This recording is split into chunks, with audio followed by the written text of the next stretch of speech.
हाय बच्चों, welcome to tonic of tricks.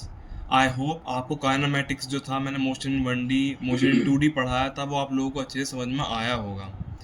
वो हमारा कंप्लीट हो चुका है। आज मैं आपको लॉज ऑफ मोशन पढ़ाना स्टार्ट करूँगा।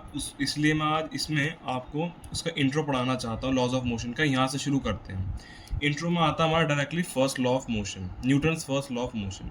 फर्स्ट लॉ ऑफ मोशन कहता है every body continue to be its state of rest or of uniform motion in straight line unless compelled by some external force to act otherwise।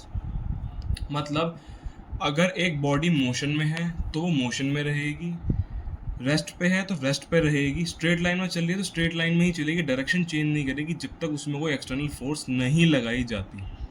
अगर मैं football में लात मार दूँ तो फिर आप लोग क्या होगा कि इसका ये मतलब थोड़ी है कि अगर आपने मोशन में है तो वो रुकेगी नहीं।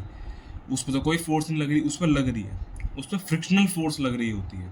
तो फोर्स हमेशा जब लगेगी तभी बॉडी रुकेगी, वरना ना वो चलेगी रेस्ट पे से, ना चलती हुई रुक सकती है, ना एक डायरेक्शन में चलती हुई अपनी डायरेक्शन चेंज कर सकती है। दूसरा आता है हमारा second law of motion. The rate of change of momentum of body is directly proportional to applied force and takes place in direction in which force acts.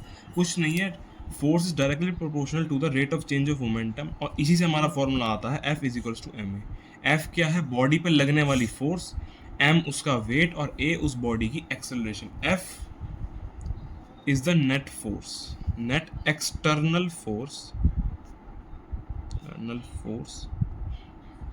On body. उसके बाद आता है हमारा third law of motion. To every action there is equal and opposite reaction.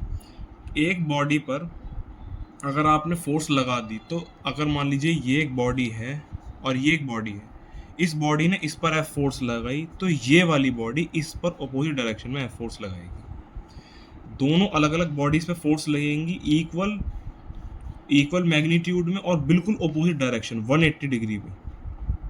तो ये हमारे तीन laws आते हैं मोशन के। बहुत आसान है, इसमें ऐसा कुछ भी नहीं है कि जो समझ में ना आ जा सके।